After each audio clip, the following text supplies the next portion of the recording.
It was the sound that made the entire ballroom fall silent. A low, distant thrum, mechanical, rhythmic, growing louder with each second. I didn't even have to turn around. I already knew what it was. And I knew exactly what came next. "Sorry I'm late," a voice rang out from the main doors, smooth and self-assured. "Had to park the helicopter." I didn't look. Not yet. I let them look first. My mother, with her half-smirk frozen mid-laugh. My aunt, still holding a champagne flute halfway to her lips. My brother Robbie, slack-jawed in the corner like he'd just seen a ghost. I lifted the microphone closer, smiled slightly, and said, "Well, I guess that answers your question. But I'm getting ahead of myself. To understand that moment, you need to know what happened just 30 minutes earlier. The engagement party was being held at the Sugar Land Marriott, one of those massive venues with chandeliers too big to make sense and floors that echo no matter how many people walk across them. I walked in alone, draped in a deep wine-colored sari, hair up, gold jewelry minimal but deliberate. All eyes turned to me, not because I was stunning, but because I wasn't supposed to be alone. "Where's your fiancé, Lena?" "Still in, where was it, Doha."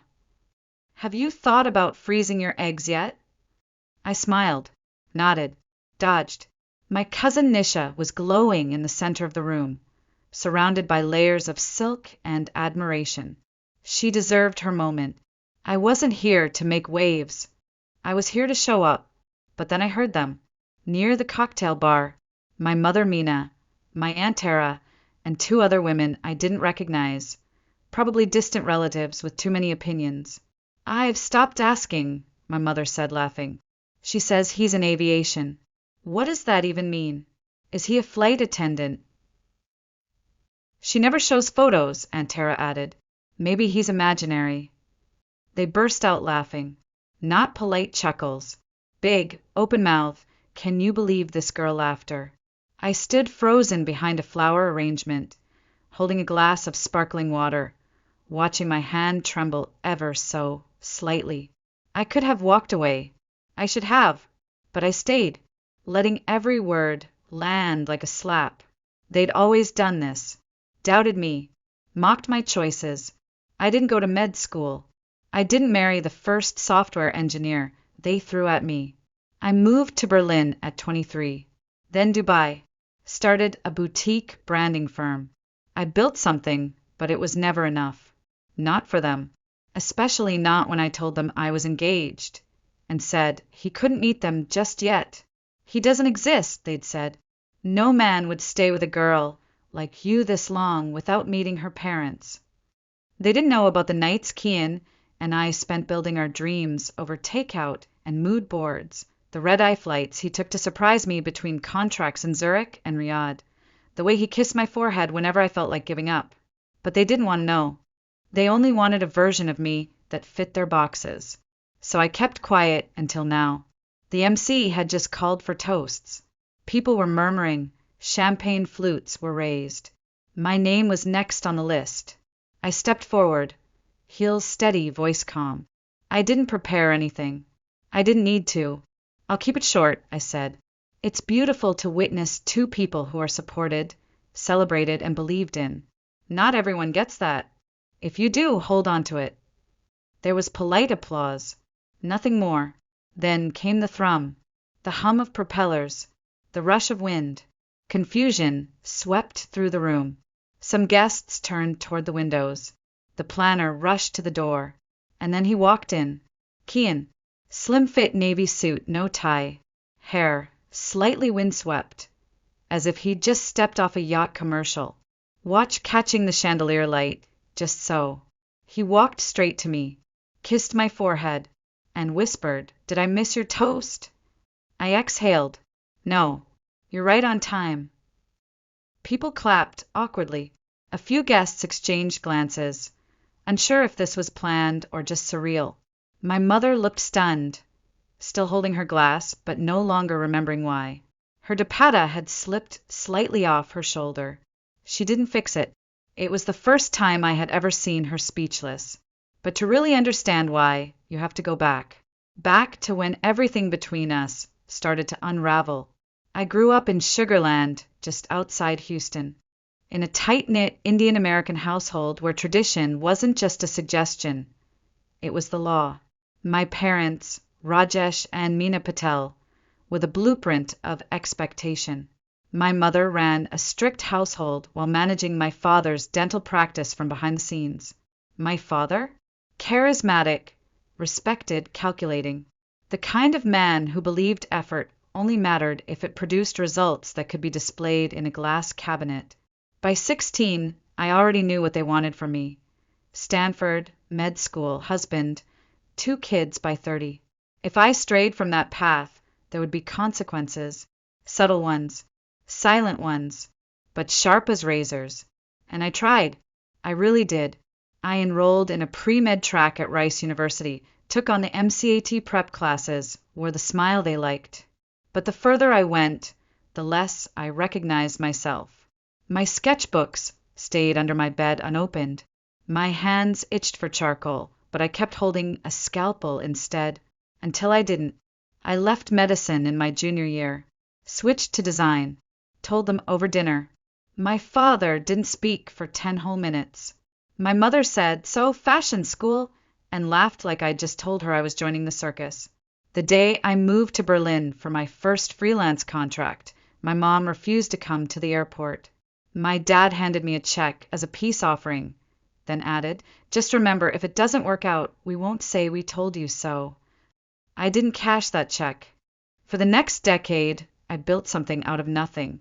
Started in brand consulting, slowly scaled into luxury market strategies, moved to Dubai. Clients came from Paris, Qatar, Tokyo. I signed NDAs with billion-dollar companies and hosted private roundtables at the Burj. But in every call home, I still felt like a dropout, a cautionary tale they whispered about to other parents at temple gatherings. They told everyone I was between jobs, that I was living abroad to find herself. When I met Kian, God, I was already so tired of hiding. We crossed paths in Copenhagen, of all places at a boutique aviation summit. He wasn't just handsome. He was quiet in the way only confident men are. We talked about culture, design, displacement. Then he told me he flew small aircraft across Europe and the Gulf as a consultant for private defense clients. It sounded absurd. And yet, I believed him completely. I didn't tell my parents about him until nearly a year in. Their reaction: "Why haven't we met him? Are you sure he's real? He's a pilot? Like for Delta?" They couldn't wrap their heads around someone who didn't have a LinkedIn title like managing director or surgeon. To them, aviation sounded like a hobby, not a career. I stopped trying to explain. So when Nish's engagement invitation came with my mother's handwritten note, "Hope your fiancé can make it this time," I knew exactly what tone that smiley face carried. Sarcasm, doubt, dismissal. It had been that way for years. Me on one side of a glass wall, screaming my truth, while they stared back, unimpressed and unlistening. But Kian didn't need them to believe. He only asked what time the event started. When I told him traffic in Houston would be a nightmare, he simply said, "Then we'll take the heli." I laughed at first, thought he was joking, but he wasn't. Kian wasn't the kind of man who needed to be loud to be seen. He let others underestimate him until they couldn't anymore. And tonight, just as I was about to be buried under their ridicule once again, he came crashing into the scene like a plot twist no one was ready for. Kian didn't come in with fanfare. He didn't need to. He stepped into that ballroom like it belonged to him, like the chandeliers had dimmed themselves in anticipation, like the marble floors had waited all evening just to echo his steps. And for a few seconds, no one knew how to react. My Aunt Tara blinked rapidly, her smile fading into a twitch. My cousin Nisha, bless her heart, looked confused, then curious. Ravi's eyes widened like he was seeing me for the first time. And my mother couldn't decide whether to fix her sorry or her expression. Kian walked straight to me, bypassing every cluster of murmuring guests. He didn't hesitate. He didn't perform. He simply looked at me like he always did, with warmth, steadiness, and the kind of quiet love that doesn't ask for approval. Then he kissed my forehead gently, like the rest of the room didn't exist. "Did I miss your toast?" he whispered. I shook my head slightly, voice steady. "No, you're right on time." And just like that, the temperature shifted. The judgment in the air dissipated. Skepticism began to melt, replaced by something else. Curiosity, calculation, maybe even regret. Guests who once averted their gaze when I entered now leaned in. Someone near the buffet whispered, "That's him," and another added, "I thought she was joking." He was no longer the myth they'd scoffed at. He was here, real, and devastatingly composed. Kian turned toward the crowd with the calm assurance of someone who'd attended enough black-tie galas to know that silence is more commanding than applause. He shook hands with whoever approached, always polite, always measured. He didn't flaunt his credentials, he didn't need to. My Aunt Tara extended her hand stiffly. Kian shook it with grace, then turned to my mother. "Mina Auntie," he said warmly, "it's very nice to finally meet you." She hesitated, half a breath too long. Her fingers fidgeted at the edge of her dupatta. Then she took his hand with a rehearsed civility I'd seen her use on annoying neighbors or women with too much contouring. "Oh," she said, her voice light. "Yes, of course. Hello." It wasn't real warmth, but it wasn't a slap either. My father, Rajesh, was better at hiding his surprise. He stepped forward with a firm handshake and a half-smile that could have belonged to a conference room. But I saw the flicker, just a twitch, near his jawline. He was sizing Kian up the way he did with business partners who wore custom suits, but didn't mention which firm. "So, you work in aviation?" he asked, the question layered with doubt. Kian nodded. "Mostly consulting now. Defense logistics, flight strategy, projects across Europe and the Gulf. But I still fly occasionally, keeps me grounded." Ironically, a few nearby cousins chuckled, not because it was funny, but because the room was recalibrating. Everyone was, desperately, because I wasn't the lost daughter anymore, the eccentric cousin, the artistic disappointment. Now, I was the woman with the man in the helicopter. And more importantly, I was the woman who didn't need to prove herself anymore. For years, I had walked into rooms like this with my shoulders tucked in, my voice softened. I had tiptoed around their expectations, hoping for crumbs of approval. Tonight, I watched as the people who once scoffed at my absence now tripped over themselves to justify their own presence. Kian was being pulled into introductions by my second cousins and whiskey-sipping uncles who suddenly found aviation logistics fascinating. I stood back, just a little, taking it in. It was surreal, like watching a play where suddenly I wasn't the tragic side character anymore. I was the storm that rewrote the script. From the dessert table, Ravi approached with a slice of cake and the same smirk he wore when he stole my Halloween candy in 1998. "So," he said, jerking his chin toward Kian, "that's your guy." I didn't even look. "That's Kian." He let out a low whistle. Still didn't think he was real. Honestly. I sipped my water. A lot of people didn't. He paused, maybe to apologize, maybe to say something clever, but I didn't give him the chance. I turned and walked away toward Nisha, because I was done standing in place for people to catch up.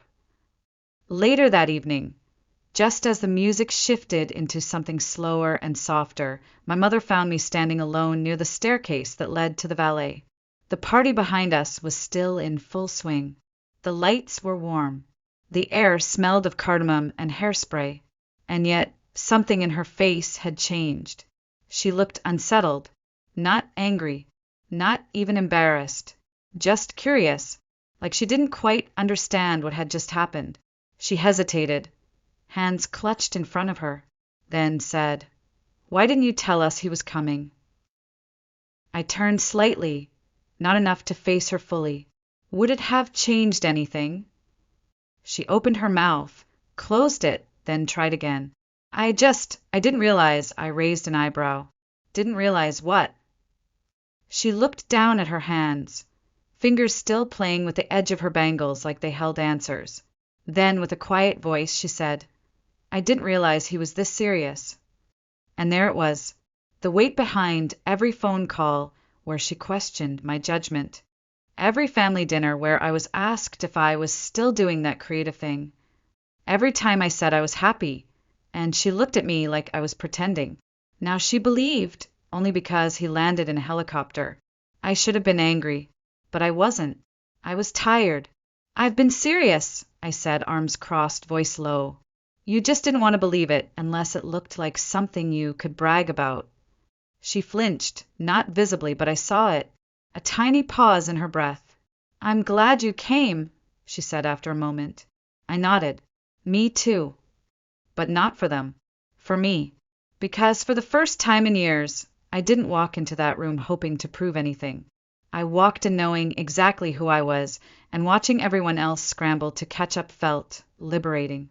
A little while later, Kian found me again on the rooftop garden attached to the venue.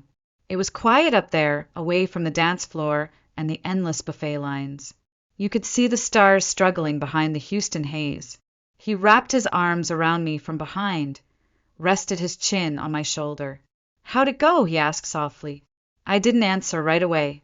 I watched the tiny pinpricks of light across the sky, listened to the low thump of bass below us, the laughter and clinking glasses fading into background noise. "Better than I expected," I finally said. "Worse than it should have had to be." He didn't say anything, just pulled me closer. "They'll catch up," he murmured. "I'm not waiting," I said. "I know," he replied, and we stood there for a while longer, the city buzzing beneath us, the night thick with everything unsaid. I didn't know what would happen next, whether my family would try, whether tonight was a fluke or a turning point. But for once they saw me, and more importantly, I saw myself. When we finally made our way back down, most of the party had dissolved into that awkward stretch of time when aunties start packing leftover biryani into Tupperware and uncles linger with whiskey glasses, not ready to leave but not adding anything to the conversation either. We said goodbye to Nisha and Dev. They were glowing, a little tipsy, perfectly content in their own version of tradition. I hugged her tight. "You did great," I whispered. She smiled. "So did you. You have no idea how satisfying that was for me." We both laughed, and in that moment I realized she hadn't needed me to explain or justify. She'd always known.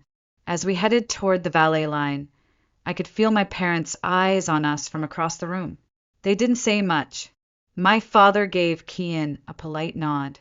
My mother offered a thin-lipped smile that almost passed for warmth. It was fine. I wasn't expecting transformation, but something had shifted, maybe not dramatically, not overnight, but tectonically. The next few days felt strange. Not cold, not distant, just suspended, like everything had paused mid-shift, waiting to see which way gravity would pull. There was no explosive fallout, no angry texts, no dramatic confrontation with my parents asking, "Why didn't you tell us?" Or, "Is this serious?" No sudden dinner invitations or tearful apologies either. But small things started happening. Quiet, almost imperceptible things. My father forwarded me an article from Forbes titled "How Boutique Branding Firms Are Reshaping Global Luxury." No message, just a link. But the subheading mentioned Dubai, and I had mentioned something similar to him months ago, when he barely looked up from his newspaper. It was his way of saying, "I'm paying attention now." My mother, who once claimed she didn't even know how to use group chat, posted a photo from the engagement party in the family thread. One of Kian and me, standing near the stage. She captioned it, "Look who finally made it into the family album." She didn't tag me. She didn't react to the comments from distant cousins who wrote, "Handsome," or "Such a beautiful couple." But she left it there. That alone was monumental. And then there was Aunt Tara, the one who'd laughed the loudest about my imaginary fiancé. She sent me a Facebook friend request, liked 3 of my old travel photos from Jordan, Croatia, and one random blurry shot of me in front of a cafe in Florence. No comment. No message. She just wanted me to see it. Even Robbie texted. Robbie. Hey Robbie. Sorry if I've been a JRK, Robbie. That was impressive. I stared at the screen for a full minute. Me. Not sure if that's an apology or a TED Talk intro, Robbie. Let's go with both, I didn't respond. Not because I was angry, but because I didn't need to anymore. One afternoon, I stopped by my parents' house in San Felipe to pick up a few things my mom had asked me to take before I flew back. Some of my grandmother's old jewelry, a hand-woven shawl, and a pressure cooker that she swore was too premium to ship overseas. Kian stayed in the car, scrolling through his phone. I walked up the familiar walkway alone. The house smelled the same: incense, coriander, a faint trace of old wood. Like time hadn't dared move inside these walls. As I stepped into the hallway, something caught my eye. On the wall next to the family portrait shelf, past the ones of Robbie's college graduation, Nish's Mendi ceremony, and Dev holding up an award, there was a new frame. A recent photo, Kian and me, side by side, smiling under the stage lights of that ballroom. I froze. My mother appeared behind me, holding a folded shawl. She followed my gaze. Did you print this? I asked quietly. She nodded. Nisha emailed it. I liked it. It's a nice picture. I waited for the but. It didn't come. There was a long silence. She adjusted a vase that didn't need adjusting. Then finally, with her back still half-turned, she said, I may have misjudged. My heart tightened. Not because I needed more, but because I'd never even gotten this much. He seems thoughtful, she added. I didn't respond right away. It wasn't an apology. But it was the closest we'd ever gotten. I never needed you to be impressed, I said, voice low. I just needed you to stop assuming I was lying. She looked up. For once, she didn't argue.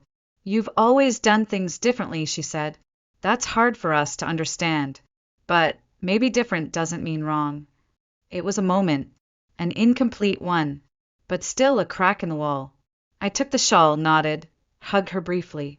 No words, no lingering.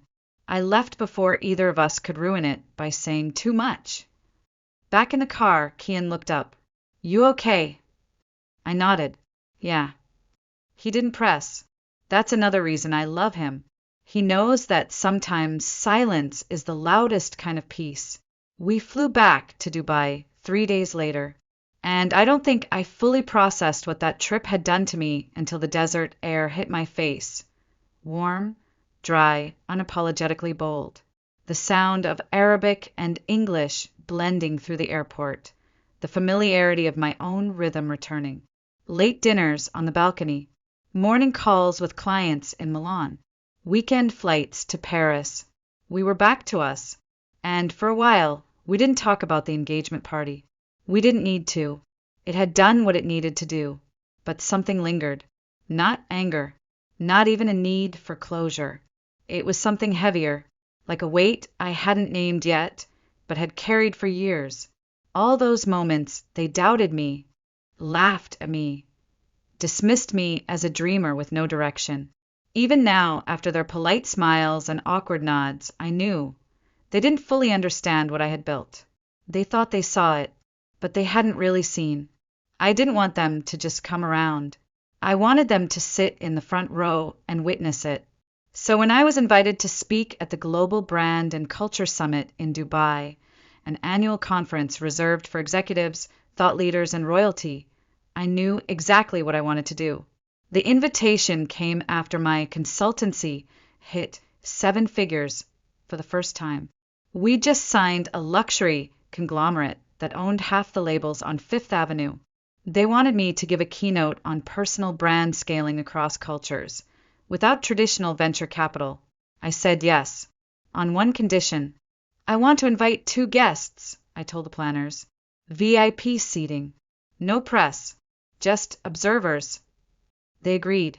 I wrote the invitations by hand. No email, no assistant, just me, a pen, and 2 simple cards. To my parents, I wrote, You once asked if I was serious about my life. I'd like to show you what serious looks like. I didn't expect a reply. They didn't text for 3 days. Then a simple message from my mother. We'll be there. When they arrived in Dubai, Kian picked them up himself.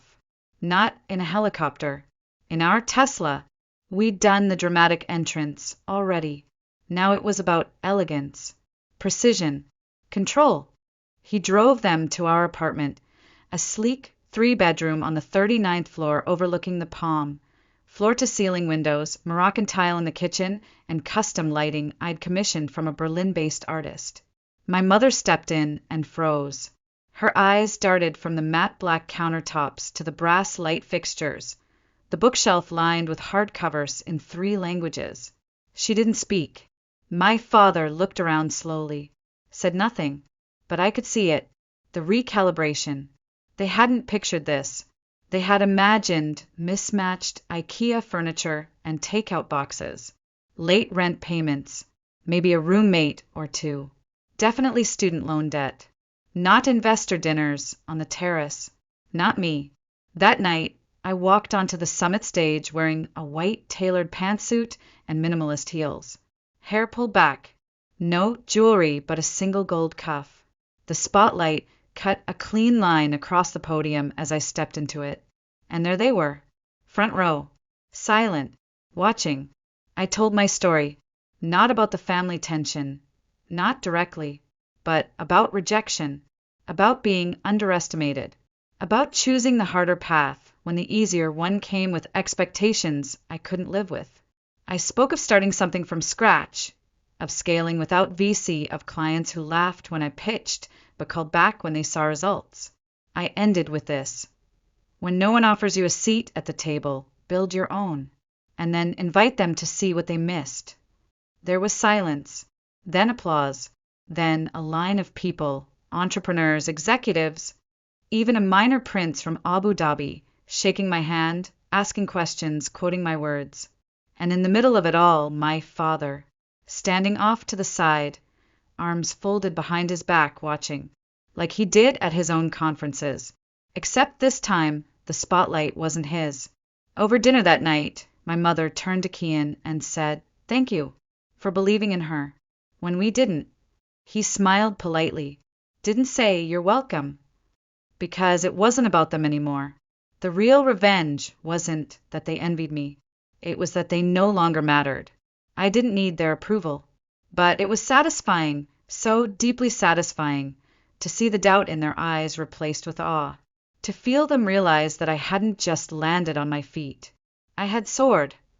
A few days later, before their flight back to California, my father asked to speak with me. Just the 2 of us. We stepped out onto the balcony of the apartment, the sea stretched out like glass beneath us, the warm wind lifting the ends of my scarf. He leaned on the railing, quiet for a long time. Then, without looking at me, he said, "You've done well." I didn't respond right away. Part of me wanted to ask, why now? Why did it take a stage, a spotlight, an audience of elites for him to see what I had spent years building? But another part of me just listened. "I didn't see it before," he added, "but you've built something. Not just a business. A life." I looked at him. This man who once offered to pay my way back to grad school because he didn't think art was a career, who told me 2 years ago that branding was for people who couldn't do real work, who feared I'd end up alone and irrelevant, and now here he was, admitting it. "I know," I said, my voice calm. He nodded once, then again, and after a beat added, "I'm proud of you." It took 34 years to hear that, and by the time he said it, I didn't need it anymore. But I welcomed it, not for validation, for closure. That to me was the best kind of revenge. Not the helicopter, not the speech, not the business class seats or the applause in 5 languages. The revenge was this, becoming the woman they never imagined I could be, and then giving them a front row seat. When they left, there were no dramatic hugs, no promises of change, just a sense that something had cracked open, quietly, irrevocably. Later that night, Kian and I sat on the balcony with glasses of tea, watching the sky fade into the sea. He looked over at me, Was it enough? I thought about it for a long moment. Then I smiled. More than enough. Because this wasn't about being right anymore. It was about being free.